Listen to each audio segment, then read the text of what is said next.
funciona. Mas eu tinha a intenção de imprimir o que vai ser colocado aqui, mas a gente imprime depois, ou eu mando por e-mail. Enfim, você terá acesso ao papel. Até talvez é melhor a gente poder só focar no visual e não ficar muito se distraindo no papel com você mesmo. Então, eu acho que vai funcionar assim. Eu quero começar o nosso tempo com, novamente, uma pequena reflexão, mas tem a ver com o primeiro ponto aqui que se encontra nesse resumo, no capítulo 6. Você pode já abrir, a sua Bíblia no capítulo 6 de Levíticos. A intenção é de nós fecharmos esse primeiro bloco, dos capítulos 1 a 7. Tenho essa intenção e o objetivo hoje. 1 a 7, esses 6 e 7, as regulamentações em relação às ofertas em si. Eu fiquei me perguntando essa pergunta aqui: qual é a função, qual que é o propósito dessas regulamentações? Já tivemos todas as informações sobre como oferecer as ofertas nos primeiros 6 capítulos. E por que essas informações estão aqui, afinal? Depois de ter uma descrição das ofertas, por que temos essas regulamentações?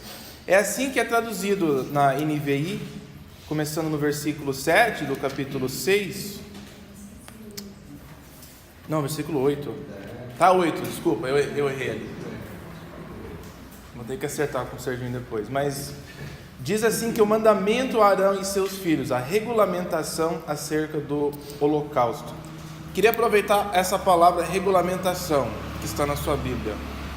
Ela é a palavra Torá, ou Torá, que a gente usa frequentemente para...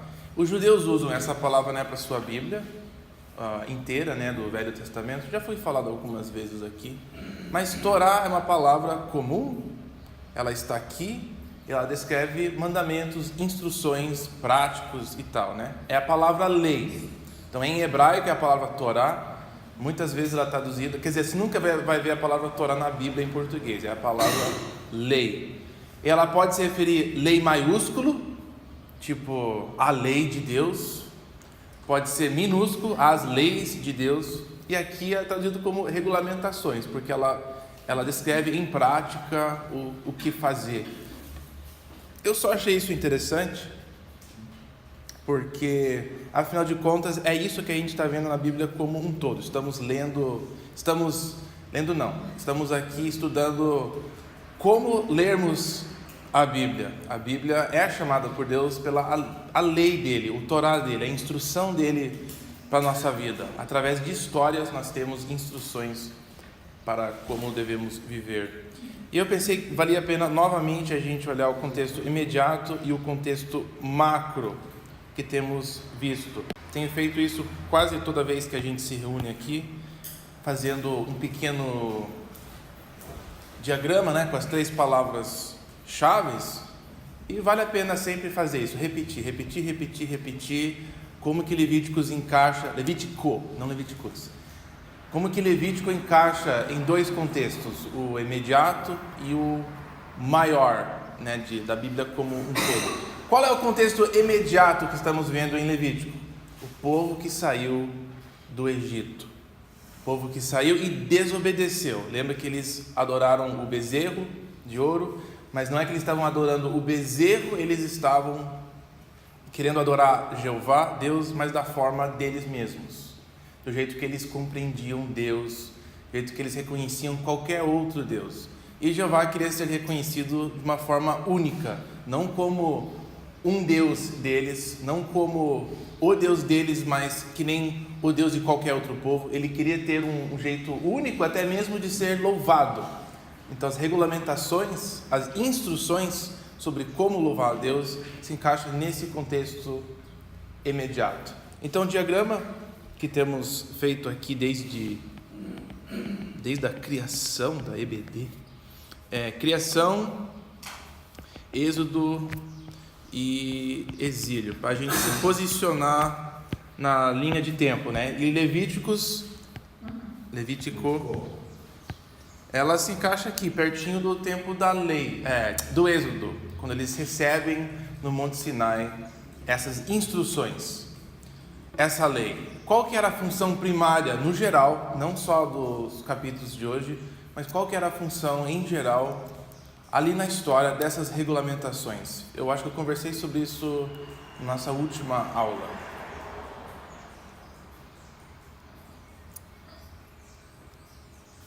Bom, a primeira coisa era para Deus não matar todo mundo, né? Porque ele quase queimou todos com o incidente do bezerro, então era de providenciar uma maneira de ele habitar com o povo. É um veículo de graça, digamos, é misericórdia, eles poderem ficar puros e não serem queimados. Dar uma identificação com os outros deuses e dizer que Deus era o único a ser glorificado. Como é que é? Foi bem produzida essa fala, vocês me falam de novo? A não identificação com os deuses dos outros povos, mas dizer que Deus era o único que ele somente deveria ser glorificado. Sim, então uma das razões era que Deus queria ser distinto, ele não queria que o povo mesmo se misturasse demais. Então as leis de dieta, as leis de sacrifício, elas tinham um objetivo de separar. Inclusive eu acho que esse é um dos pontos que eu tenho aqui no papel. E tem um trecho que eu queria ler que fala exatamente isso, resumindo isso. Levíticos capítulo 20.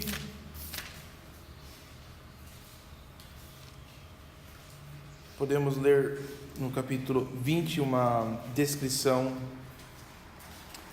Levíticos 20, capítulo 20, versículo 22.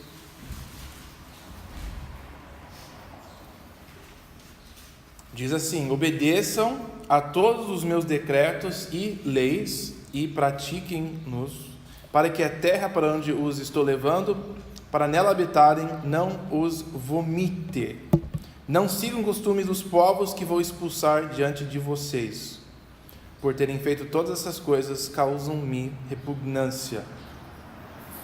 Tá, já nesses dois versículos já fica muito claro que um objetivo de todas as leis sacrificiais, até a regulamentação dos sacerdotes que vamos ler hoje, uma das funções dessas leis era providenciar um jeito de vida que era tão diferente dos povos ao redor, que eles iriam ficar separados, iriam até fazer quase impossível eles ter muita interação no dia a dia com esses povos.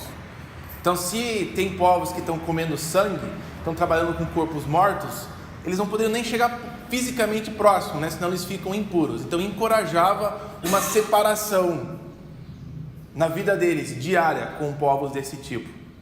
Claro que eles, na verdade, deveriam matar e extinguir muitos que estavam na terra, mas mesmo assim as leis ajudavam eles a se separarem. Uma razão é que eles já estavam vivendo assim, saindo do Egito, eles tinham muitos costumes, então essas leis, elas causavam essa separação entre eles. Coisas práticas, instruções práticas. Então, uma da razão é isso, o Serginho falou, é de causar uma separação na vida diária do povo. Mas não só isso, né? O objetivo no contexto imediato é de providenciar uma maneira do povo habitar com Deus, sem morrer. Então, Deus vai aos poucos ensinando eles as coisas que ele não gosta, como é que ele quer ser aproximado, para ele poder morar, para ter o santuário. No final do livro do Êxodo, Deus chega e começa a preencher o tabernáculo. Então, para isso funcionar direito, tinha toda essa regulamentação. Então, vai ser assim o louvor comigo. Vocês querem se aproximar, vocês querem se dedicar a mim, nós vamos fazer de uma forma bem específica. Eu vou dar essas leis para vocês seguirem. Então, as leis não são tipo coisas aleatórias, não são coisas que não tinham um objetivo maior, não são porque tinha que ser assim, tinha que ser assim, tinha que ser assim. Mas Deus tinha um objetivo, que ele estava com o povo. E imediato, ele queria habitar com o povo. É de facilitar isso. Levar o povo a conhecer essas diferenças e também fazer uma distinção entre eles e os outros povos. Isso aqui vai estar escrito, de forma resumida, nesse papel que a gente vai... Mas uma coisa que eu notei é que a gente está na posição oposta do povo que recebeu a lei. Porque a gente foi criado já na graça e tal, então a gente não tem reverência a respeito por Deus, a gente não tem medo de Deus, a gente até vai para um outro extremo, né? Deus é meu chato, a gente não tem noção da glória dele, de tudo que ele é. E nesse povo é o contrário, porque eles tinham medo, né? Quando Deus apareceu no Sinai, eles falaram, não, mas a gente não quer mais que ele fale com a gente. Fala com você e você conta para nós. Porque eles estavam vendo o outro lado, né? Então a gente está vendo a mesma coisa, só que com a nossa cabeça é totalmente diferente da cabeça do povo que está vendo. Se a gente for pensar visualmente, eles estão caminhando assim, né, em direção à cruz. Eles estão começando meio que na ignorância, e Deus está começando, ele começou com o conhecimento do pecado e julgamento, né, que temos isso na lei. Quando Deus primeiro se revela ao povo, se revela em forma não de eu amo vocês, que bom que vocês estão aqui comigo no Monte Sinai. Ele fala assim, primeiro, vamos colocar uma marca aqui no chão para vocês não cruzarem e não te matar. Aí eu vou descer em fogo. Então, a maior forma que Deus se revelou ao povo foi diferente, né? Ele chegou ao povo assim, pecado e julgamento. Mas ele queria essa progressão para chegar na cruz. Tinha uma intenção, não é aleatória. E às vezes a gente trabalha assim, como você falou, a gente está começando na cruz, e a pergunta seria o quanto que é importante essa parte, né, ser primeiro. O quanto disso precisamos para realmente entender a cruz. Sim. Que vai ser uma coisa... Porque a gente só não é consumido por causa da cruz, né? Porque a gente também não poderia se aproximar de Deus se fosse de outro mundo. A gente perde essa noção que é muito fácil. Então, é uma dinâmica, sempre estaremos trabalhando nisso, sempre pensando... Enquanto a gente vai estudando, o que a gente estuda afeta a nossa compreensão da cruz. Vai ser sempre um objetivo de trazer de volta. Esse vai ser o objetivo, né? De sempre voltar como que isso explica um pouco a cruz melhor para nós.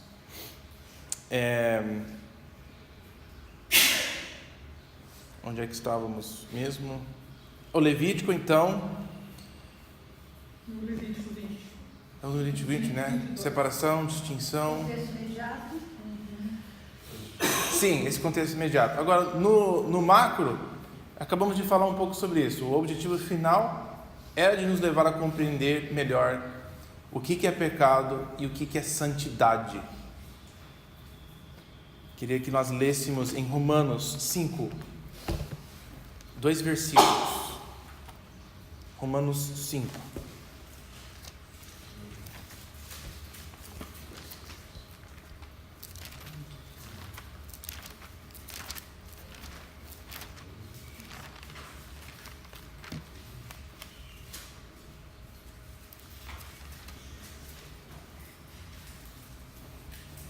Mas é uma boa, enquanto vocês estão indo lá, é uma boa questão a gente começar a pensar e trabalhar o quanto da lei é necessário conhecermos para obtermos uma compreensão completa de graça, de perdão e da obra de Jesus. É uma boa pergunta a começar a pensar, porque Deus fica pensando que Deus, começando com Moisés, se a gente for pegar Moisés como uma figura, né, começando na lei, isso vai ter uns 1500 anos antes de Cristo, que Deus achou que seria bom desenvolver por tanto tempo, o tema de pecado, julgamento, perdão, sangue, para chegar ao ponto de se revelar. Ele achou necessário no tempo humano de usar tanto tempo assim, né, para se comunicar, se revelar, para aí chegar à cruz. E o quanto isso deve ser importante então para nós, em termos de compreender a totalidade do que Jesus fez por nós e até mesmo do que nós escapamos em termos do pecado. Então, enquanto a gente estiver estudando Levíticos, espero que a gente vá respondendo essa pergunta e compreendendo melhor. Mas Romanos 5, os últimos 2 versículos do capítulo, era o que eu queria ler. Versículo 20 diz assim: a lei foi introduzida, ou ela chegou, né? E aqui você vê a lei com maiúsculo. Toda vez na Bíblia, no Novo Testamento, que tiver a palavra lei, ela pode ser maiúscula, mesmo se ela não tiver em maiúsculo, isso é decisão do tradutor, mas é a palavra para a lei judaica. E essa palavra lei pode se referir a muitas coisas, pode se referir a todo o Velho Testamento, pode se referir só aos 10 mandamentos, pode se referir às leis aqui de Levítico em relação ao sistema sacrificial, pode se referir às palavras dos profetas, inclusive. Então ela tem todo o contexto, mas geralmente ela se refere à velha aliança como um total, e com todas essas leis meio que ao critério do contexto a quais estão sendo enfatizadas. Neste contexto, eu acho que são as leis rituais, incluindo o sistema sacrificial. Então, a lei, ela foi introduzida para que a transgressão fosse ressaltada. Então, no macro que a gente está vendo, o princípio de Deus ter se revelado no Monte Sinai, através de Moisés, tinha um propósito de mesmo colocar todo o foco no pecado, de identificar o pecado. Mas onde aumentou o pecado, transbordou a graça. O objetivo era de nos levar a conhecer misericórdia. Como vimos numa outra aula, até mesmo o fato de que não tinha sacrifício para certos tipos de pecado, teríamos que depender de Deus, da misericórdia dele, era já uma dica do que teria que ser feito, né, por causa do pecado. A fim de que, assim como o pecado reinou na morte, ou durante o reinado da morte, seria aqui a ideia, reinado da morte sendo todo o tempo de Adão até Cristo, também a graça reine agora pela justiça para conceder vida eterna mediante Jesus Cristo, nosso Senhor. Um dos objetivos da lei era de tornar possível que a graça reine depois, né? Um dos objetivos de totalmente condenar o pecado era poder eventualmente eliminar a força dele no mundo, de providenciar um caminho para retirar o pecado. Então, essas leis, esses rituais, torna possível que o sacrifício de Jesus é eficaz para nós. Quando Deus coloca aquela lei, e ela julga e condena o pecado, e aí providencia um caminho de substituição, né, de propiciação de sangue, ela torna possível que o sangue de Jesus nos liberte do poder do pecado. Então, contexto imediato, tinha coisas práticas na vida do povo, de separação, de viver puros, de poder viver com Deus, e ao mesmo tempo Deus usando essa história para enfatizar essa questão maior do pecado, né? Eles tinham que constantemente repetir esses sacrifícios. Uma das funções disso era que eles sejam constantemente relembrados que eles estão pecando, são máquinas de pecado, fabricando pecado constantemente, e precisam de sangue constantemente, sempre nos indicando, nos levando a entender o que precisaria ser feito um dia, para que quando Cristo viesse, graça reinasse. Então eu acho que quando a gente estuda essas leis, nós estamos aprendendo cada vez mais sobre graça. Esse é o objetivo dela. Então, um jeito de responder o que a Lilian falou é que nós vamos aprendendo mais sobre graça quando aprendemos as leis de Deus, porque esse foi o objetivo delas, nos ensinar o que é que Deus providenciou para nós. Então, eu acho fantástico esse. Da mesma forma que o pecado reinava durante o período que a gente vê aqui nessa linha de tempo, ela tinha o objetivo que depois da cruz a graça tivesse esse lugar na história do seu povo.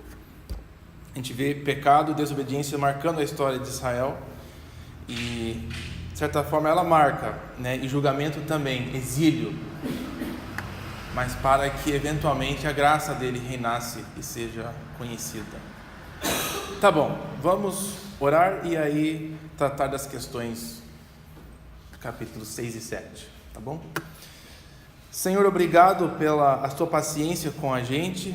Vimos nos sacrifícios e na história de Israel, o Senhor é um Deus paciente, sábio, foi sábio com eles, com a humanidade, de se revelar, e cremos então que o Senhor continue. O Senhor é o mesmo, Deus de ontem, Deus de hoje, será o mesmo. O Senhor é fiel com a gente, de nos ensinar e de pacientemente nos guiar a conhecer mais da tua graça e de tudo que precisamos para viver. Somos gratos pelo que temos no seu Filho, no sacrifício dele. Enquanto estudamos, pedindo o Senhor nos guie então, direcione a nossa leitura, nossa conversa, nossa compreensão do que estamos lendo. Em nome de Jesus. Amém. Beleza, vamos voltar aqui a isso aqui. Então, como a gente falou de dois contextos, né? Quer dizer, duas razões no contexto imediato, está aqui em cima. Aqui separar e separar das nações. Uma coisa que a gente não, talvez conversou muito, é meio interessante, a gente vê, especialmente agora, no papel do sacerdote, foi uma coisa meio indireta, né? Você vê quão importante é o papel do sacerdote nesse trecho. Só ele pode tocar e remover as cinzas, só ele pode ir no altar. O cara que estava sacrificando, né? Ele só chegava à porta do tabernáculo. Aí o resto do procedimento seria do sacerdote. Só ele poderia ficar lá dentro. Então você vê uma necessidade de alguém fazer alguma coisa por você, para você se acertar com Deus. Então uma das coisas interessantes de Levíticos é que ela ensina a necessidade de um mediador perante Deus. Deus é tão santo, tão diferente de nós, ou nós somos tão sujos que nós mesmos não podemos nos aproximar dele. Então Deus providencia algo, né? Tem a vontade dele de habitar com a gente e também essa necessidade de ter alguém que consegue mediar entre nós. E falamos do contexto macro. Agora, esse ponto 2 aqui, explicitamente revela a noção de graus de santidade. Isso aqui estou falando dessas regulamentações, de 6 a 7. Por que esses capítulos revelam graus de santidade? Ou como que elas revelam que santidade tem graus? Se você percebeu nas outras conversas, a gente falou sobre o tabernáculo, né? Que tinha a parte de fora, todo mundo morava em volta, e lá estava tudo bem morar. Mas aí, para dentro do tabernáculo, dentro da cerca, só os sacerdotes. Então era um tipo de grau. E lá todos os sacerdotes trabalhavam, lá dentro. Mas aí para dentro do prédio em si, tabernáculo, era só o sumo sacerdote que podia entrar. Então ele era mais especial de todos os sacerdotes. Ou seja, só ele era santo o suficiente para entrar naquele lugar mais santo. E agora, o lugar mais santo dos santos, só uma vez ele podia entrar, porque era muito santo. Senão ele morria se ele entrasse lá em qualquer outro dia.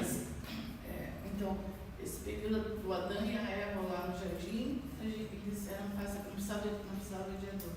E na eternidade não vai precisar, não, está face a face. Então, agora nesse período aqui, né, a gente vai sempre precisar de Jesus, no caso.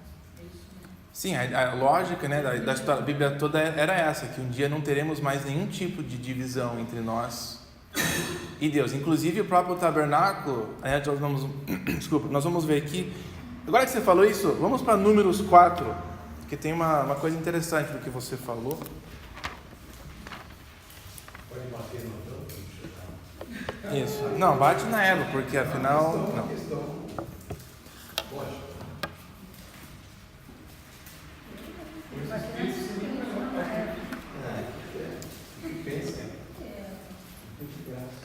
Essa noção de que está bem claro, Gênesis não tinha nenhum mediador, o pessoal andava perfeitamente com Deus.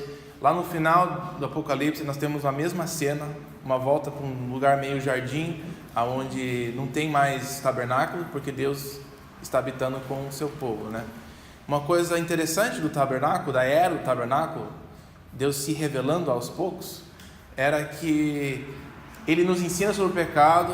Essa questão de santidade, essa separação, graus de santidade, até mesmo o tabernáculo era coberto. Então de fora, mesmo que já era um prédio que você não ia conseguir enxergar por dentro, mas mesmo o próprio tabernáculo era coberto, tudo era coberto. Inclusive não eram nem os sacerdotes podiam ver todas as partes do tabernáculo. Então o grau de santidade era muito alto. Então, por exemplo, o capítulo 4 aqui tinha divisão de tarefas entre os levitas, e certos grupos eram escolhidos para fazer tais funções. E só um grupo bem pouco poderia entrar, porque tinha que desmontar, né, o tabernáculo. Então era um grupo bem pequeno que podia entrar e olhar. Mas era um outro grupo que iria carregar e levar. Então o grupo especial, não especial, mas mais santo, mais separado, ia entrar, olhar e colocar cobertura sobre as partes sagradas, ou a mesa, a arca, o altar de incenso lá dentro. E aí outro grupo poderia entrar e tirar. Eles nem olhar isso podiam. Então capítulo 4, vamos começar no 17, que tinha um grupo, os coatitas, eles eram responsáveis de carregar algumas coisas que estavam dentro do tabernáculo. Mas olha o que o texto diz: o Senhor disse ainda a Moisés e Arão: não permitam que o ramo dos clãs coatitas sejam eliminado dentre os levitas.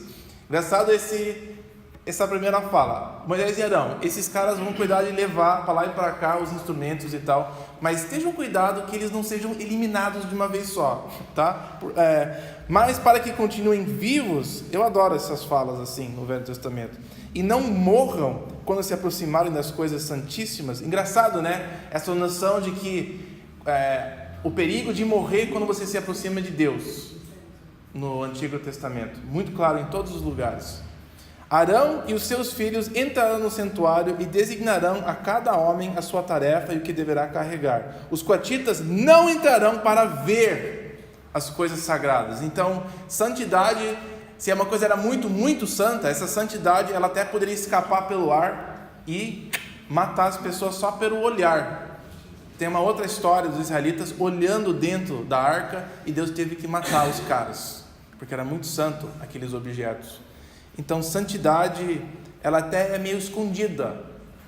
O propósito de Deus era até meio coberto até um certo ponto, onde foi revelando cada vez mais o que Ele queria fazer, então a vontade de como nós iríamos nos reunir de volta com Ele, até durante o período antes da cruz, né? Deus fisicamente estava cobrindo este caminho, deixando oculto e ensinando aos poucos como que seria essa volta, os passos necessários para nós voltarmos a habitar com Ele. Agora, fazendo uma pequena alusão aqui a esses filmes que passam por aí, fico pensando que sempre a ideia é que essas coisas tragam poder, né? Elas nos levam para pensar assim, quando eu estou perto de alguma coisa, se eu domino a arca, por exemplo, na história lá dos filisteus, né? Que vão, pegam, roubam a arca e levam, pensando que agora eles têm poder. Então, eu acredito que também isso mostra que, para chegar perto, o seu coração tem que estar diferente, né? Não é você chegar perto porque você acha que você tem poder, que você é mais do que alguma coisa. É engraçado que esses filisteus não estão vendo, né? Como? Mas ele está cheio de tumor. Mas chegar mas não chegar. Se fosse Mas o ele falou sobre isso, porque uns não morriam e outros morriam quando tocasse. Você também tinha essas dúvidas e um dia você esclareceu. Que bom. Não, então esclarece de bom. O que eu falei? Você pode falar o que eu falei? Não podia? Para ver se eu lembro, né? Não, é que eles não eram o povo de Deus, então eles sabiam dessas instruções, mas o povo de Deus tinha conhecimento disso. Sim, dentro da aliança que Deus tinha com o povo, ele não tinha esse tipo de aliança com... Deus trata com ignorância cada um, né? O julgamento dele é bem... É que não é uma coisa mágica, na verdade, não é uma superstição. E eu lembrei É Deus que atribui poder a... Eu lembrei justamente do filme agora que eu li isso aqui do Jânio. Mas eu não sei se eu expliquei a lógica da nossa conversa de números. Era em relação a gente voltar ao jardim novamente. É só de a gente entender a nossa posição hoje é um ano de privilégio, onde as coisas não estão mais cobertas, onde Deus abriu, né, e nos mostrou o caminho de volta para Ele, e Jesus é uma revelação completa dessa vontade dele, que antes ele deixou oculto. Então a gente está numa posição que não chegamos lá, né, não foi realizado completamente essa vontade dele, mas em termos desse mistério que estava oculto, como Deus iria resolver essa questão, foi tudo colocado no aberto. Então estamos numa posição de bastante privilégio, temos um acesso. Eu queria saber se o meu raciocínio está certo.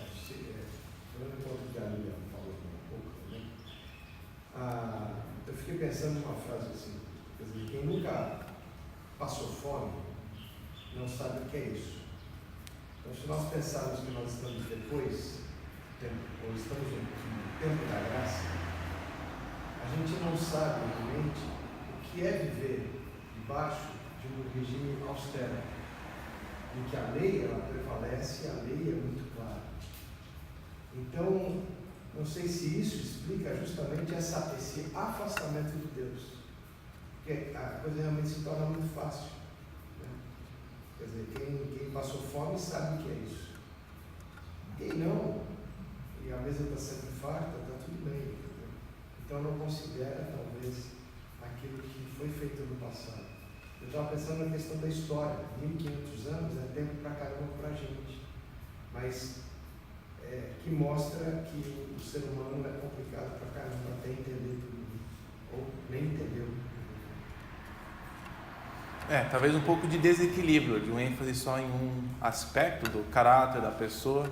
Nós temos 70%, né, da Bíblia foi escrita, temos as histórias dessa época, que continua sendo válido para nós a compreender quem é Jesus. Então seria incompleto a nossa compreensão da obra dele se fôssemos só usar os evangelhos ou Paulo para entendermos o significado do que ele fez na cruz e do que é pecado na nossa vida, né? Mas eu acho que essa questão da santidade é um dos aspectos que afeta indireto a nossa compreensão. Como podemos nos aproximar? Que tem graus. Deus é santo, ele é super, super santo. Parece que saindo mais longe dele, a santidade vai perdendo certos efeitos. É muito interessante essa noção. Temos toque e vista que afeta quem está querendo se aproximar. Dependendo de quem você é, você não pode tocar em certas coisas. Você não pode olhar em certas coisas. Então a santidade, ele tem graus quando a gente se aproxima de Deus. Parece que santidade não é uma coisa estática, assim, parada. Tipo, isso aqui é santo, isso aqui não é santo. Parece que tem coisas mais ou menos sujas, horríveis, abomináveis. Aí parece que você vai caminhando e chegando, conforme você vai se aproximando, vai aumentando os graus de santidade. Muito, muito interessante isso. Nós vamos ver isso em relação aos sacrifícios agora. Então, o ponto número 2, o Torá do Holocausto, que é o início dos capítulos de hoje, 6, 8, se não me engano, é o início da regulamentação acerca do Holocausto. Como você já viu aqui, só tenho duas coisas que eu ia ressaltar nesses versículos de 8 a 12. Acho que vale a pena, é válido ler. O Senhor disse a Moisés: dê este mandamento a Arão e seus filhos, a regulamentação acerca do holocausto. Já temos tudo em mente, né, o que é um holocausto. Aquela oferta é voluntário, do total entrega a Deus. Ele terá que ficar queimado ou queimando até de manhã sob as brasas do altar, aonde o fogo terá que ser mantido aceso. O sacerdote vestirá suas roupas de linho e os calções de linho por baixo. Retirará as cinzas do holocausto que o fogo consumiu no altar e as colocará ao lado do altar. Depois trocará de roupa e levará as cinzas para fora do acampamento a um lugar cerimonialmente puro. Mantenha-se aceso o fogo no altar, não deve ser apagado. Toda manhã o sacerdote acrescentará lenha, arrumará o holocausto sobre o fogo e queimará sobre ele a gordura das ofertas de comunhão. Mantenha-se o fogo continuamente aceso no altar. E se não foi claro suficientemente, ele fala, não deve ser apagado, né? Se falar mantenha-se aceso continuamente não é claro o suficiente, ele fala, então não deixe apagar.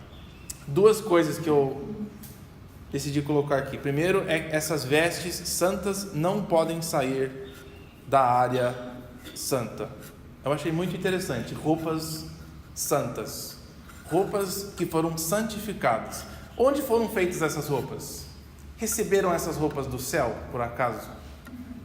Tinha umas roupas que Deus deu para Arão lá no topo do Monte Sinai, que veio diretamente da presença dele para o povo usar durante esse trabalho?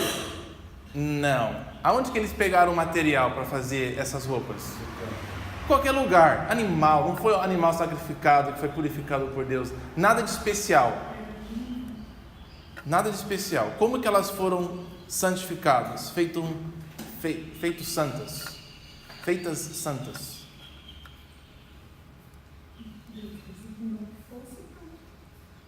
Pronto. Teve um processo, um ritual, né? Mas o que fez elas santas foi Deus. É a presença de Deus que causou essas roupas a serem mais santas. Elas não são especiais por essência, são especiais porque Deus separou elas. Então temos roupas que são santas, que tinham que ser usadas em certos momentos. Por que ele tinha que mudar de roupa? Vamos chutar aqui, vamos pensando. Por que ele teria que trocar de roupa? Porque ele saiu do acampamento para levar Tá aí, mas por que isso teria que ter a ver com tirar roupa? Porque você tem os lugares como você está falando, santidade, nível de santidade. Quem podia Se ver? você Não sai, nada. você sai do Santo dos Santos com uma roupa, vai para outro lugar que é mais impuro, você pode ir, tem um problema com isso. Geralmente o que funciona é que quando a impureza entra em contato com algo santo, o negócio santo... Fiquei puro. Não. O negócio santo, ele tem a tendência de eliminar. É por isso que quando olhar e alguém que não é santo, toca em algo que é santo, ou ele morre, ou se ele tiver purificado, ele mantém vivo e talvez é até mais purificado ainda. Mas quando uma pessoa tocava uma coisa impura, ela ficava impura, tinha que fazer sacrifício. Sim, mas que ela em si, ela não era uma coisa santa, era uma pessoa normal, né? Entendi.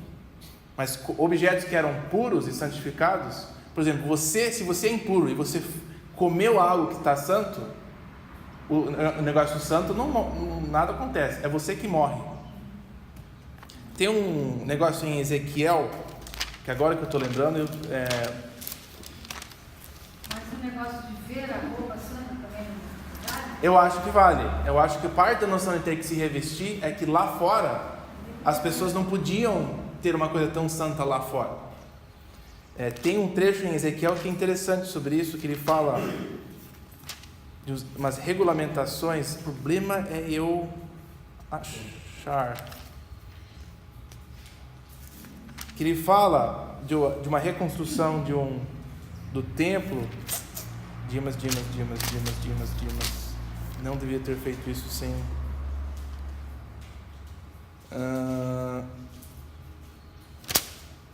Templo restaurado é 40. Sim, é depois do 40, eu acho que é no 44.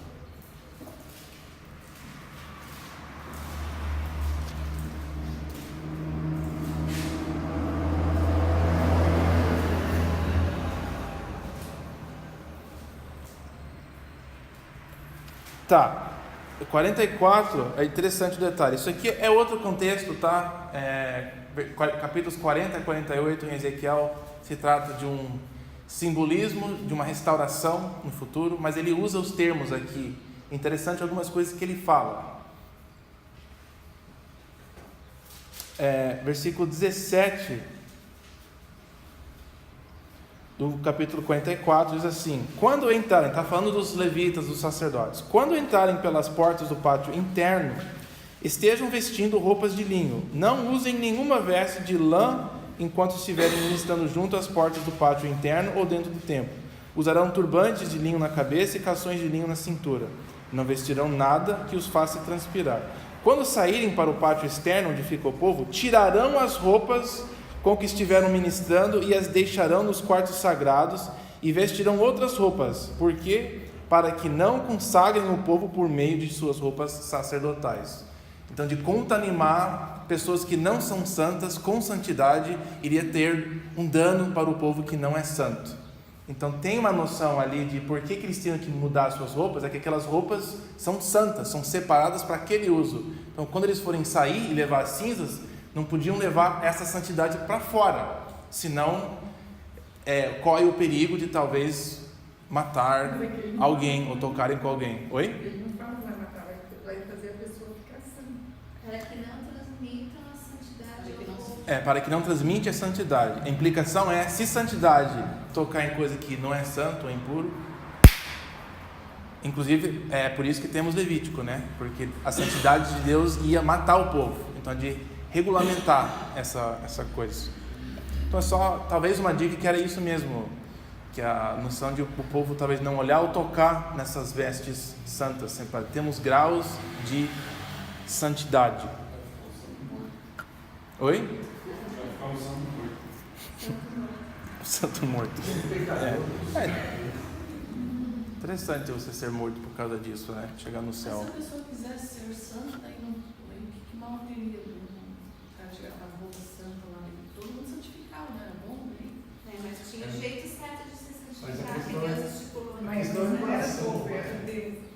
é que durante esse período o processo, né, de você ser santificado era bem específico.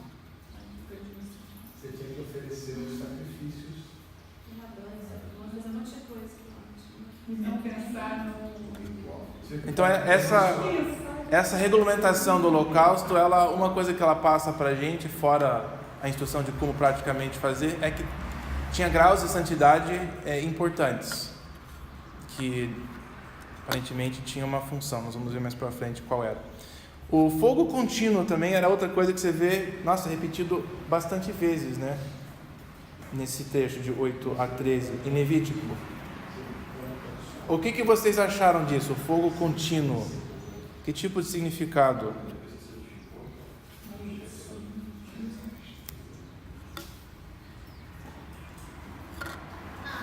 desde a primeira vez que eu numa aula que chama eu percebi esse detalhe, tem muito forte essa questão da gratidão ser uma coisa contínua na vida da gente, né? Isso aí foi essa imagem que ficou. Sim, o altar onde o holocausto é feito, né, ele queria que sempre estivesse aberto para o povo vir se agradecer ou se dedicar a ele, né? Seria a prontidão de Deus de sempre nos receber, a vontade dele. Porque se não tivesse fogo no altar e você queria agradecer a ele, não teria como, né? Então você vê como Deus... Não, sempre quero ter fogo lá, quero que mantenha viva aquela chama lá, porque isso representa a minha vontade de habitar aqui, de estar com o povo, de interagir, de celebrar com eles, de participar na vida deles. Então, tem um lado interessante disso, né? De sempre ter acesso a Deus. Deus queria que sempre fosse visível a presença dele no povo também. Aquela fumaça e fogo, a qualquer momento do dia, iria ser um lembrete. Deus está aqui com a gente. Deus, ele se alegra também na nossa vida, porque era um sacrifício de entrega, né? De felicidade. Isso aqui não era o lugar, quer dizer, é o lugar, mas está incluído essa descrição no holocausto, que era uma celebração, uma coisa boa. Então essa vontade de Deus de se alegrar com a gente, de viver com a gente. Eu penso, na verdade, o seguinte, porque repete tantas vezes o fogo, porque quem faz fogo, ele sabe que é muito difícil manter o fogo aceso sempre. Então, para chamar a atenção do pessoal que cuida do santo ali, para manter o fogo aceso, o cara não pode se desligar nunca, porque um descuido e o fogo vai apagar. Sim. Então, acho que é por isso que tem tantas vezes. Interessante que Deus até mesmo deixou essa responsabilidade para o povo, né? Em vez de, eu vou tomar conta, né? Mas ele falou, não, você vai participar disso. Até mesmo a lenha, para providenciar a lenha. Na era do Novo Testamento, essa necessidade de lenha era distribuída pelas as famílias de quem morava em Jerusalém. E era um privilégio. É nossa vez agora. Esse mês vai ser o nosso mês de levar lenha lá para manter o fogo aceso no altar. Uma coisa muito interessante, que todo mundo participava. Não seriam os sacerdotes que iriam trabalhar nisso, seria o povo todo. Todo mundo tinha uma participação na presença de Deus no acampamento. Lembrando que foi o próprio povo que pediu para Deus ir com ele no deserto, né? Porque ele tinha falado que ia mandar um anjo. Então vocês querem que eu fique com vocês? Tem a parte de vocês, né? Porque nós somos muito assim também. Senhor, eu quero mais a tua presença e tal. Só que você não quer fazer nada por isso. Você quer que Deus faça tudo. A gente não quer às vezes nem pagar para orar, ler a Bíblia. A gente quer que a coisa aconteça, né? Sim. Deus está mostrando que tem os dois lados, né? Tem uma participação. Nossa parte. E deixa muito claro o quanto que Ele quer isso também. Isso nos anima, saber que Ele está muito disponível a fazer. Tem um trecho no Novo Testamento que me veio à mente em relação às vivas chamas, que é de 2 Timóteo. Não sei se você lembra do que Paulo falou para Timóteo. Então podemos ir lá e lermos, né? Estamos aqui para isso, né? A pegar todas as referências. Eu acho legal essa referência. Eu não sei se Paulo tinha exatamente, né, o altar em mente, mas pensando de quão central era o templo na vida do povo, dificilmente essa imagem não seria invocada ou ecoada na fala aqui de Timóteo. 2 Timóteo 1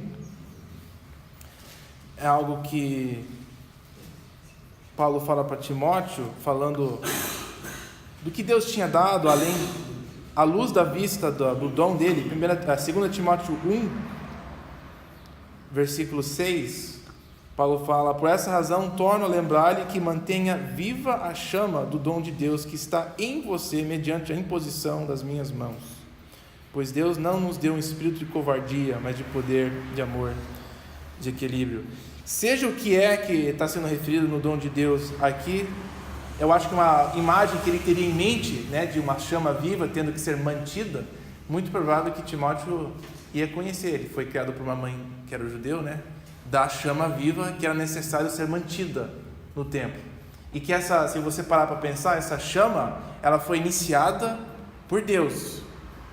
Então o conceito era: Deus iniciou aquele fogo que veio do céu, aí o povo tinha que manter ele aceso. Então é interessante pensar, um paralelo semelhante, Paulo falando para Timóteo, né? Esse dom que Deus te deu, você mantenha, trabalhe, coloque lenha, para ele continuar aceso. Parece que é a mesma lógica aqui de Levíticos.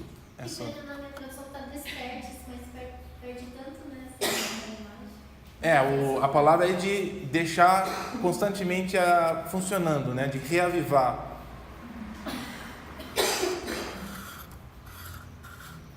Eu acho que o desperte, o cara queria enfatizar de ligar, né, o negócio. Mas a ideia é que ela já estava viva, talvez estava fraquinha e precisava ser acordada. Como é que tá? Você pode ler de novo essa tradução? Posso, só vou ter que agora voltar até... É só colocar uma Bíblia aí, Cris. Por essa razão, torna a lembrar. Por essa razão, torna a lembrar. Eu vou Que dar uma mantenha Bíblia aí viva para a você. chama do dom de Deus que está em você mediante a imposição das minhas mãos. O meu também, que eu tô. Ele veio, então, Cris. Manter viva é uma palavra que significa ligar de novo, Cris. Aquela palavra. Botar fogo de novo. Literalmente a palavra.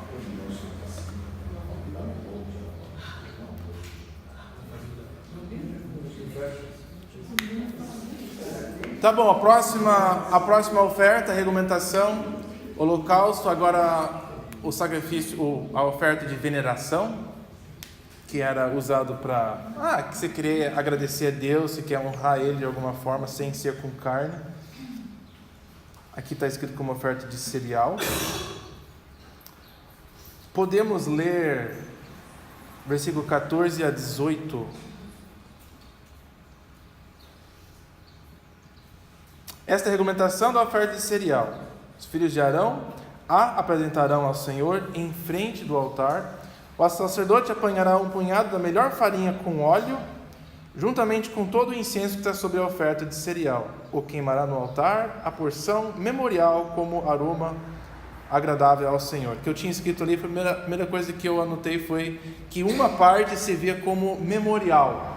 Essa palavra memorial em hebraico ela é meio interessante, é extremamente rara. O significado dela é até meio difícil de compreender. A razão que foi traduzida como memorial é que a raiz dela tem a ver com lembrar. Agora, o significado completo dela está meio, eu acho que oculto. Mas era algum jeito de... ou você está fazendo Deus lembrar de você, ou você está lembrando de algo que Deus fez por você e você queria marcar aquele momento com Ele. Seria a regulamentação de como marcar esse momento com Deus. Arão e seus filhos comerão o restante da oferta, mas deverão comê-lo sem fermento em lugar sagrado, no pátio da tenda do encontro. Então, eles não poderiam levar para fora, porque esse cereal, essa farinha, ela foi santificada. Ela entrou lá e quando ela foi entregue pela pessoa, Deus torna aquilo sagrado. Então, agora nem pode sair mais para fora. Nem a pessoa própria pode comer aquele negócio. Então o sacerdote tem que consumir a oferta. Essa oferta não será assada com fermento. Eu a dei a eles como porção das ofertas feitas a mim com fogo. É santíssima, como a oferta pelo pecado e a oferta pela culpa. Coloquei aqui é santíssima, literalmente santo dos santos. O jeito que está escrito. Estou no versículo 17, capítulo 6.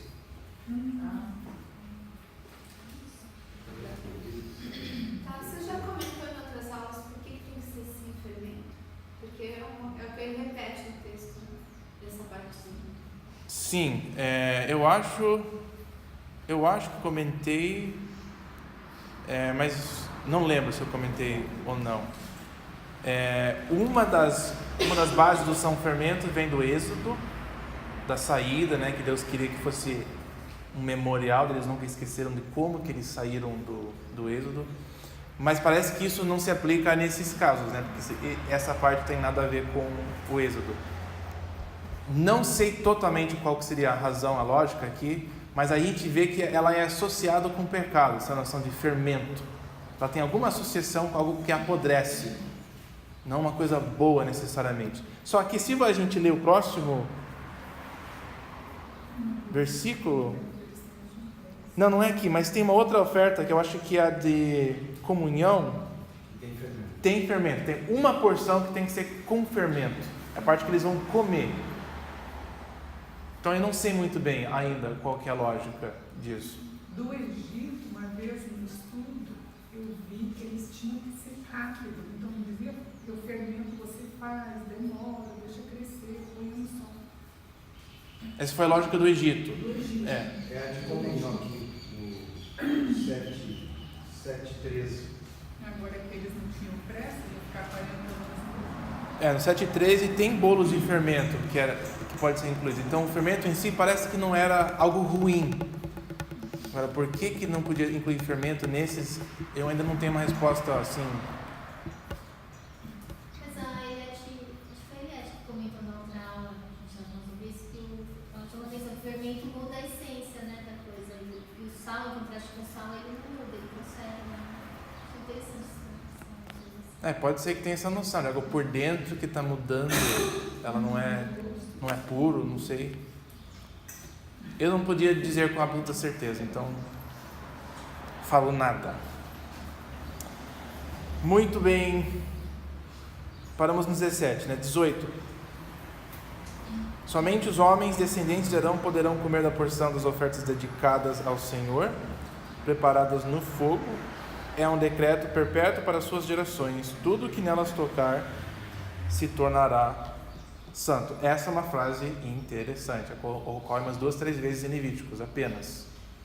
Aí falamos de graus de santidade, né? O que é santo, algo se é santo, se ele tocar algo que não é santo, ele vai transmitir essa santidade. E se o que está recebendo a santidade não é um veículo que pode receber santidade, ele vai ser destruído. E essa frase diz: tudo que nelas tocar se tornará santo. Eu tenho um rodapé aqui, não sei se você tem. Algumas traduções não traduzem se tornará santo. Se traduz assim, meu rodapé diz: tudo que nelas tocar deve ser santo. Deixa eu perguntar uma coisa. Esse homem é gênero ou ele é genético? Somente os homens e descendentes de Arão. Você está falando se é só os homens que podem... Porque, na verdade, os sacerdotes não eram solteiros. Tem uns Então, que eles deixam as filhas comerem, mas aqui falam que é só os homens. Não, então, mas isso que eu estou perguntando. Você quer gênero, só os homens, como homens? Eu acho que o que é implicado, é pressuposto, é que a pessoa que está fazendo o sacrifício vai ser a parte dele. E ele tem que ser descendente de Arão. Agora, debaixo dele, ele pode levar essa comida para a família dele, que também é santa. Não está falando que só o masculino apenas, e mulher não pode comer. É mais especificando que são homens da descendência de Arão, que os sacerdotes só são homens, não tem sacerdotas. Sacerdotisas. Oi. Mas eu estava lembrando aqui que eu estou lendo, e aí eu lembrei do 7,14 de 1 Coríntios. Tá. Fala assim: porque o marido incrédulo é santificado por causa da mulher, e a mulher incrédula é santificada por causa do marido crente. De outro modo, os nossos filhos seriam impuros, mas agora são santos. Também é a mesma lógica, né? Sim. Talvez seja uma baseada na outra, né? Baseado nesse princípio, algumas... Tenho certeza que o rabino, não vamos esquecer que Paulo é um rabino, né? Em primeiro lugar. Isso aqui teria feito o matrix da cabeça dele vem daqui. Então, é impossível ele falar algumas coisas assim, especialmente usar a palavra santo, sem ter conotação da lei, é impossível um judeu falar assim, né? Então, ele falar coisas assim, é quase impossível não pensar nessa questão de santidade aqui, de Levíticos. Todo o que nelas tocar se tornará santo. Então, eles tinham que tomar cuidado com as coisas que Deus santifica, para não deixar, espalhar essa santidade. Que traz uma consciência de como nós somos meio sujos, né? Ainda. Fica muito claro, tem que meio que segurar a santidade nesse lugar. Tem que encercar a santidade para ela não avançar e nos atingir.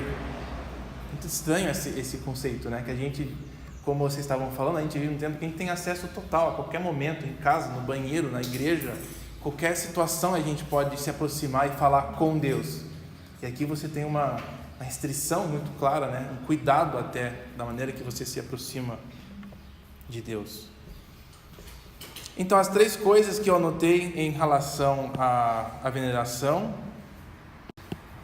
aqui, né? 1, 2, 3. Uma parte é como porção memorial, ela se torna santíssima, e aí só o sacerdote pode comer, e fará parte da consagração dos sacerdotes. É o texto que a gente não leu, dos 19 a 23, que eu vou pular só por questão de tempo, para a gente poder completar isso. Isso aqui era também o sacrifício ou a oferta usada quando o sacerdote era consagrado. Ele também participava nisso, fazia a oferta de culpa, a oferta de purificação e a oferta de veneração. Ele entregava essa porção, só que no caso dele tudo era entregado a Deus. Versículos 19 a 23. Queria já pular logo para a oferta de purificação, regulamentação. Eu acho interessante essa aqui. Versículos 24 a 30. 24 a 30. O Senhor disse a Moisés: diga a Arão e os seus filhos a regulamentação da oferta pelo pecado. Falei que isso aqui é purificação, né? A palavra pecado tem esse outro sentido. Então, por isso que eu estou lendo dessa forma. Oferta da purificação. Porque ela vai purificar o tabernáculo. O animal da oferta da purificação será morto perante o Senhor no local que é sacrificado ao holocausto, ali na frente. É uma oferta do Santo dos Santos. O sacerdote que oferecer o animal o comerá em lugar sagrado, no pátio da tenda do encontro. Novamente, tudo o que tocar na carne se tornará santo. Por isso então que se o sangue respingar na roupa, tem que lavar em lugar sagrado. A vasilha de barro em que a carne for cozida deve estar quebrada, mas se for cozida uma vasilha de bronze, apenas tem que passar com água. Somente os homens da família dos sacerdotes poderão comê-la. É uma oferta santíssima. Aqui parece que implica que é tão santo essa oferta de purificação, que é outro grau do que a da veneração, de que somente aquele que foi purificado para poder oferecer esse sacrifício, só ele tem o grau de santidade para poder comer esse tipo de sacrifício. Você vê a diferença aqui. Mas toda oferta pela purificação, cujo sangue for trazido para a tenda do encontro, para a propiciação no lugar santo, não será comida, terá que ser queimada. Nós não falamos sobre esse sacrifício, porque ela vai só no capítulo 16. Mas a oferta de purificação, que é uma vez por ano, que purifica o tabernáculo de todos os pecados, você nem pode comer. Ninguém é santo o suficiente de consumir aquela carne. Interessante isso. Mesmo o sumo sacerdote não tinha esse privilégio de poder tocar nessa carne santíssima. Novamente, os graus de santidade. Existem graus de santidade. 2 coisas que eu anotei sobre essa oferta. Óbvio, ela também é santíssima, ela é totalmente separada. Isso é demonstrado em quem pode comer ela. Nem mesmo a família do sacerdote pode comer, só ele pode comer. Número 2, a oferta para purificar o templo não pode ser comida. Eu acabei de falar isso, né? Ela é totalmente santa e pura. Mas as outras, o sacerdote comia. Por que os sacerdotes comiam a carne? Eles têm fome.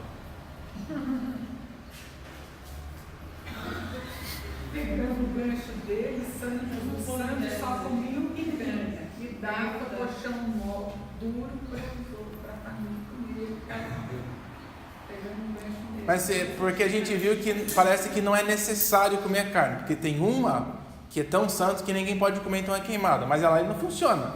Então qual que seria a lógica dos ofertas de purificação serem comidos? Fora dar comida para a família do sacerdote. Imagina, a parte do seu trabalho é comer, isso que é um privilégio. É como se você simbolizasse Deus aceitando aquele. Você está no lugar de Deus, né? Fazendo isso. Então você está levando as coisas para Deus e também está recebendo no lugar de Deus aquilo. Seria uma forma de dizer que Deus se agradou da oferta? Eu acho que eu até entreguei, né? Que tá escrito ali em cima, mas é basicamente isso. Era uma forma visual de confirmar que a sua oferta para purificar e ser purificado foi aceito e funcionou, né? Deu certo. Então era um visual. Deus aceitou. Então o sacerdote comendo, ele pode comer para representar para o povo, sim, deu. É uma coisa muito clara. A afirmação que, tipo recibo. Tá, foi pago, o pecado foi purificado e deu tudo certo. Mandei o animal certo, é o jeito visual de confirmar isso, né? O sacerdote não precisava comer necessariamente o sacrifício, né, para fazer funcionar, era mais para ensinar. Mas isso não pode, você não pode fazer uma. Se ele é o mediador, não tem também essa coisa da identificação relacionada a Jesus, a questão de levar o pecado também, de identificar com o pecado do outro. Faz de novo, eu me perdi um pouco. Faz a questão qual? O sacerdote é mediador, quando ele está dizendo o seu pecado ele foi perdoado, ele também não está significando, não pode ter um simbolismo nessa figura de Jesus em receber o nosso pecado. Lembra que essas ofertas são de pecados sem querer e são só para purificar o tabernáculo. E o sacerdote tem a função dupla, ele é mediador do homem para Deus, mas também por Deus para o homem. E nessa específica situação de comer, ele está funcionando como Deus. Deus está aceitando a sua oferta e eu comendo, estou representando Deus aceitando essa oferta a ele. Então ele está na função de Deus aqui, não necessariamente de Jesus em nosso lugar indo para Deus.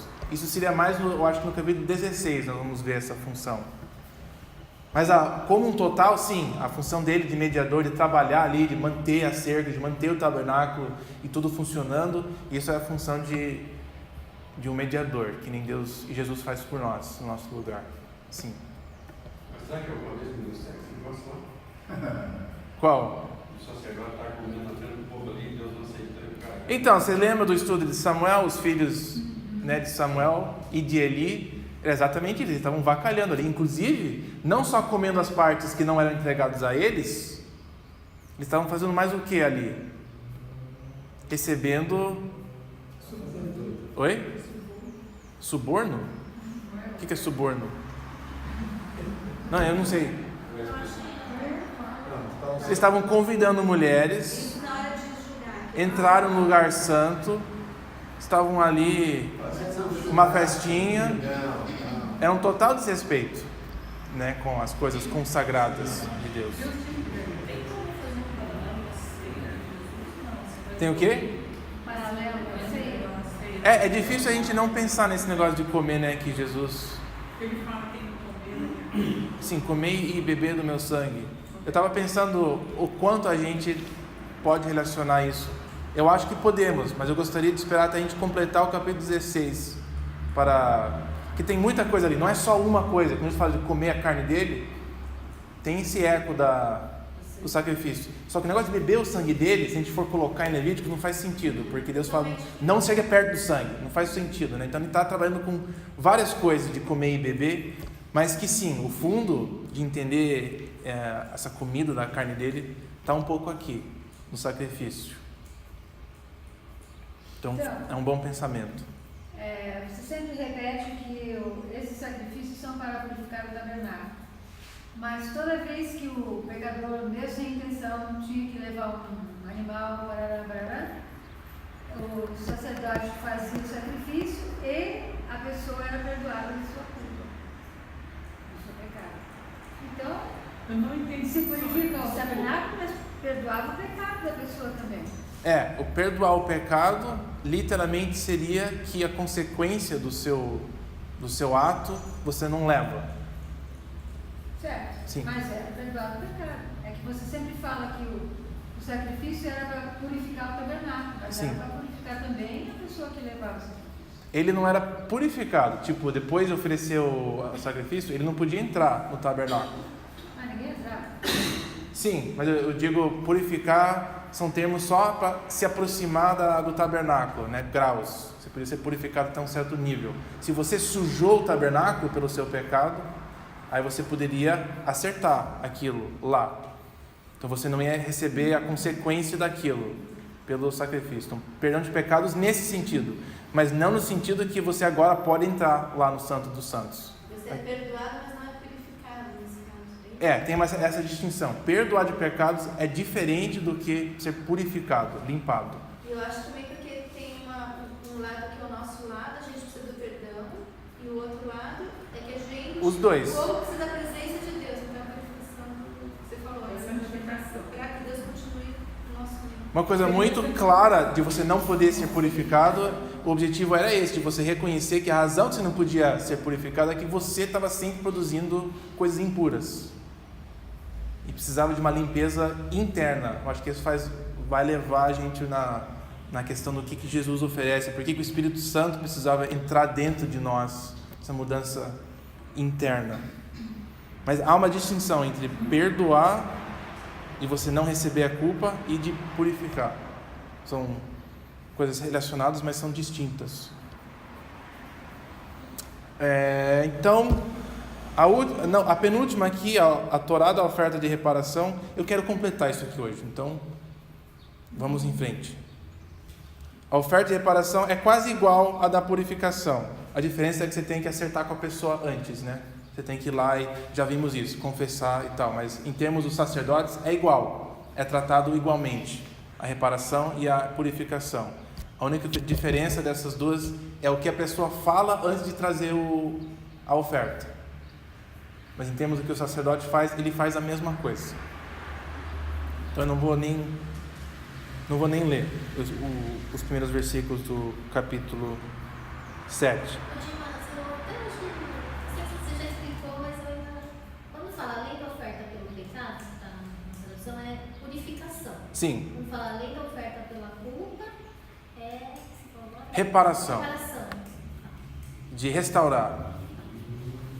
Aqui o primeiro são os pecados ocultos. Lembra que a gente falou sobre a questão? O segundo aqui é o pecado que você conhece. Né? O 7 é o pecado que você faz. Aí culpa é falado culpa porque é quando você sente a culpa e reconhece, aí você vai e trata. É por isso que ela é diferente. Então o pecado você comete muitas vezes sem saber.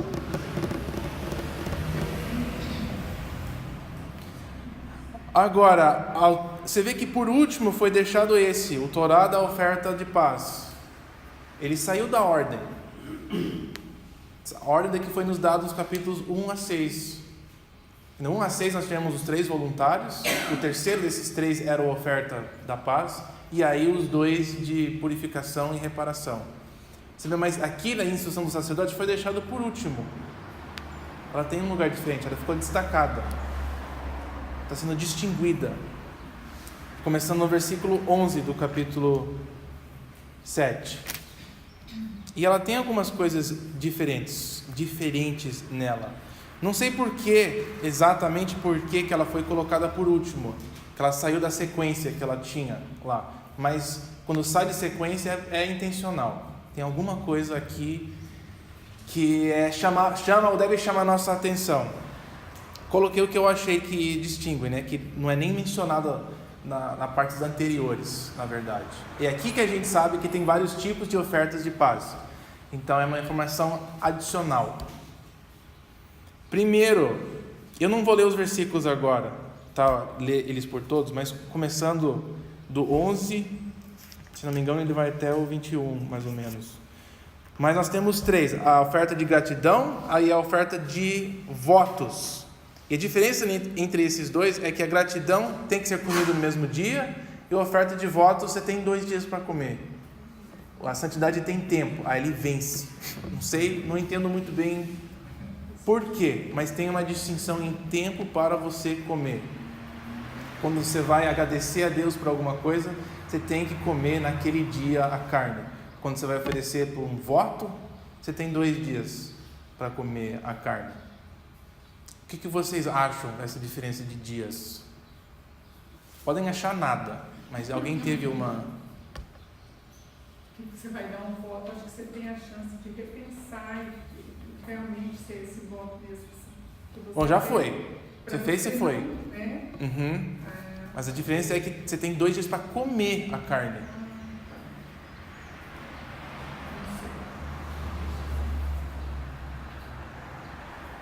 Normalmente ela vai estragar, né? Vai, mas por que uma é só um dia e a outra tem 2? Uma é mal passada, a outra é bem passada.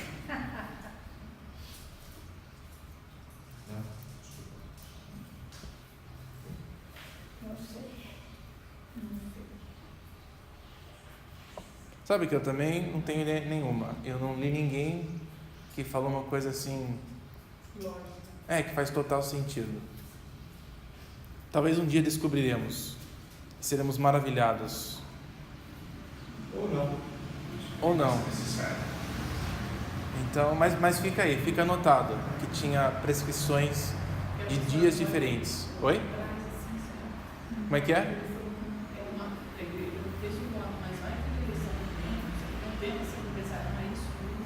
Bom, é que voto aqui seria quando você completou um voto. Aí você vai oferecer porque você já completou. Celebração de ter completado um voto a Deus. Mas quando você fala dos graus de santidade, não fala que não está mostrando que a de gratidão é mais especial? Pode ser.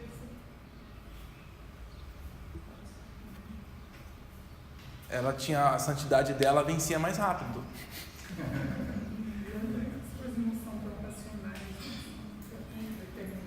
Você está se referindo ao 16, não é isso? Sim. Sim. Agora, lembre-se que esses sacrifícios foram purificados, é o povo que está comendo, então essa santidade, ela, enquanto a carne estiver lá e comendo, você não pode comer ela impuro, então você tem menos tempo para, na de gratidão, você tem menos tempo que você tem que se manter puro. Agora o outro, você tem que se manter puro por 2 dias, que é difícil.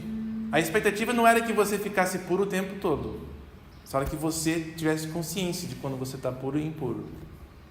Então seria mais difícil você ter o negócio por 2 dias. Você teria que te manter puro por 2 dias. Uma pessoa? A pessoa? A casa inteira, porque vai levar para casa, né? E a impureza fica dentro da casa.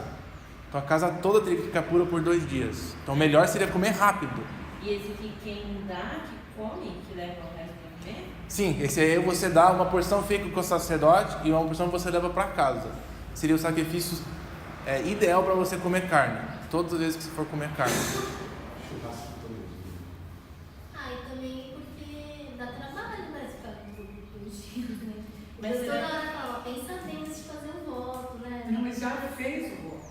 Não, então, mas é mais uma coisa que Deus está falando, pensa bem, O voto é uma coisa mais uma coisa séria, né? E você vê que logo depois, no versículos 19 a 21, que é o próximo ponto ali, qualquer pessoa que comer um negócio assim está impuro. É uma coisa absurda. Você tem que ser morto, eliminado do seu povo. Como é que está a tradução nesses versículos de todos? Que eu sei que tem variação. O meu está assim: qualquer pessoa que comer da comunhão será eliminado do meio do seu povo. Está assim em todos de vocês também? É o final do versículo 21. 20 também. Ah, é? Mas eliminado é morto ou é expulso? Então eu queria saber como é que está a tradução. A minha aqui 18? Não. Ah, não, 21. Final do 21. Final de 20, Será eliminado do seu povo. Sim, mas no deserto vai eliminar como? Será eliminado eliminado. o povo. Mesmo porque tem aquelas outras coisas mais pra frente que ele vai falar, se o cara fica uma criança, afasta ele e tira ele do meio do povo. Mas eles falam afastar, né? Não, tem uns que ele elimina. Será apedrejado, vai aqueles que são apedrejados. Depende do pecado, né? É o pecado. Então, ele fala, coloca fora da rota. Mas não é apedrejado aqui. Aqui não. Eu só queria saber se todos têm a tradução de eliminado. Eu eliminado. Ninguém tem algo diferente? Então, extirpado e excluído. É que é difícil saber o que está sendo comunicado aqui nessa frase. Que ela pode talvez apenas ser retirada do povo, aí você tem que se virar. Tchau. Você e sua família se viram por aí. Extirpado e eliminado é a mesma coisa. É que eliminado também tem quase noção de morte, né? É meio ambíguo esse termo. O que é isso, ser eliminado? É você ser exterminado? Ou é você ser retirado? Qual que é o sentido, né, dessa frase? É muito forte. E algumas traduções querem aliviar um pouco da seriedade da frase. Mas nós temos um exemplo no capítulo 10. Não sei se vocês lembram. Os 2 filhos de Arão brincam com as coisas sagradas e são eliminados. Deus acaba com eles, né? São queimados. Então, eliminar aqui parece que ela tem a conotação mais forte possível. Olhando para o Novo Testamento, o caso da Ananias e Safira, a mesma coisa, né? Eles brincam com as coisas consagradas a Deus. E Deus elimina. Então parece que esse eliminar não é uma coisa que a congregação faz, é o que Deus vai fazer.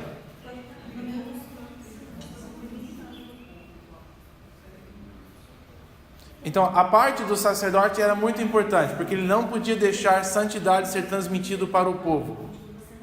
Porque se a santidade saísse de forma errada, o povo era eliminado. E o povo tinha a responsabilidade de se cuidar, de se manter puro em certos momentos para comer a comida sem ser também eliminado. Então essas regulamentações de como fazer o sacrifício, elas são importantes porque ela demonstra essa questão de santidade. Tem vários graus de como nós vamos nos aproximar de Deus e não podemos nos aproximar de qualquer jeito. Não é apenas por as intenções, que mesmo sem intenção, se você comer algo impuro, sem intenção, você corre o risco de ser eliminado. Claro, tem uma oferta para você fazer agora, a oferta de purificação, sem intenção. Então quando a gente leu pecados sem intenção, seria coisas assim: se eu errar com as coisas consagradas de Deus, eu posso ir lá e consertar o negócio e não receber o julgamento de Deus. Com certeza Deus sabe quem está fazendo por querer e quem está fazendo sem querer. Temos misericórdia. O caso dos filhos de Arão, eles foram sem misericórdia, porque eles sabiam, estavam lá assistindo tudo. Então Deus tratou de acordo com uma lei um pouco mais rígida com eles, né? Mas ele sempre providencia caminho para o perdão, mas ele leva a sério a questão da presença dele. É o lugar na Bíblia onde nós temos a noção de o que significa se aproximar dele. Ele é tão diferente do que a gente, que até o nosso corpo físico não pode se aproximar da presença dele. Não temos esse direito, esse acesso. É um privilégio podermos nos aproximar dele. Ele tem que conceder isso a nós. É a vontade dele de nos aproximar, mas ele queria ensinar primeiro o que é tão repugnante perante ele. Ele não consegue ficar na presença de coisas impuras. Mas se Deus fala que é tão diferente, por que ele fala que nós somos imagens e semelhança? Ele fala, eu vejo isso como nós vamos ver Deus assim como eu, parecido comigo, o que significa sermos feitos na imagem de semelhança? E o que nós perdemos, né, no jardim? Seria uma pergunta para voltar àquela história do Éden. O que é que a gente perdeu naquele momento? Como é que é? Bom, depois da queda não, mas talvez antes da queda, eu acho que tem umas diferenças. pelo fato de Deus se relacionar diretamente com Adão e encontrá-lo no jardim, já tem uma diferença. Então, você vê que essas coisas, elas estão quase no dia a dia do povo. Deus queria ensinar isso, ele ia entrar na sua comida, que é coisa que a gente faz todo dia. Você tem uma consciência constante, ele cria um fogo constante, ele quer afetar as coisas de comida. Deus quer participar constantemente da vida do seu povo. Ele quer que seja muito claro essa noção de santidade. Não chegamos no fim disso hoje, mas apenas eu acho que fica claro que há graus de santidade e Deus queria deixar esses graus claros para deixar uma separação muito clara perante o povo e eles. E essas regulamentações tinham noção deles com Deus e também iria distinguir e separar eles dos povos. Eles têm que ficar longe de coisas impuras. Então, se eu tenho na minha casa, estou morando perto de pessoas que não seguem as leis de Jeová, eu vou me separar deles, porque se eu correr o risco de pegar uma comida que eu dei de oferta de voto, estou levando para casa, eu tenho 2 dias para comer essa carne santa, mas eu tenho vizinhos impuros, eu vou ter que saber lidar, né? Vai me forçar a olhar na minha vida e considerar as coisas que estão na minha vida que me fazem impuros. Você vê como isso força o povo a avaliar a sua vida e tomar providências. Seria um jeito de ajudar o povo a ficar considerando as coisas na sua vida. E estar alerta, você corre o risco de ser eliminado, de levar Deus em consideração em todos os momentos da vida. Acho que isso fica muito claro, a questão das ofertas. Tá, proibição, só para falar que terminamos esse negócio, proibição de carne e sangue. Isso iria separar muito eles dos seus vizinhos, que comiam a gordura e o sangue. Conversamos uma vez, a Cris me perguntou sobre por que hoje em dia, será que isso mudou, por que hoje podemos ou não comer carne, ou como é que fica o lance do Novo Testamento dessas coisas. Uma das funções principais na lei de Levítico é de nos levar a Cristo. Uma das funções principais também é de fazer separação entre as nações. Tem algumas leis que têm a ver com distinção clara do povo e dos seus vizinhos. Essa seria uma das funções de não comer carne, não comer sangue e a gordura, que eu acho que hoje em dia não é necessário mais essa distinção ser aplicada dessa forma, mas ela continua nos ensinando que tem que ter uma distinção. E a porção sacerdotal só deixa claro que era assim que o povo iria alimentar os mediadores entre eles. Deus iria usar as ofertas do povo, muito semelhante ao sistema que a gente usa hoje em dia. Os sacerdotes, digamos, da igreja, elas vivem do evangelho, faz parte do plano de Deus que certas pessoas viveriam das ofertas do povo em si. É uma tradição, é um padrão que vem até do sistema sacrificial. Aqueles que servem como mediadores, eles vão servir, eles vão viver da vida do próprio povo, faz parte. Tá bom, gente, essas são todas as coisas que eu queria falar sobre as regulamentações, que eu acho que adicionam um pouquinho de informação às ofertas que não tínhamos nos capítulos 1 a 6. Nós vamos entrar na história de 8 a 10, fazer esses 3 capítulos da próxima vez, de Arão e seus filhos, e ele exemplifica perfeitamente como Deus leva a sério a questão da santidade. Como é que vai funcionar isso em prática na vida de Israel. Alguma pergunta, algum comentário? Antes de fecharmos a porta nesses capítulos de 1 a 7.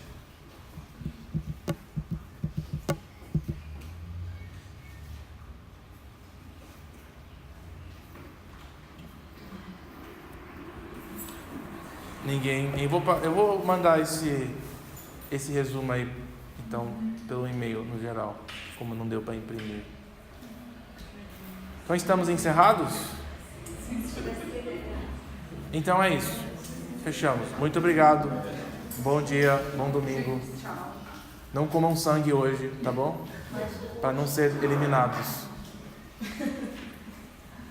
Sangue de animais. Sangue de animais, Sangue de animais.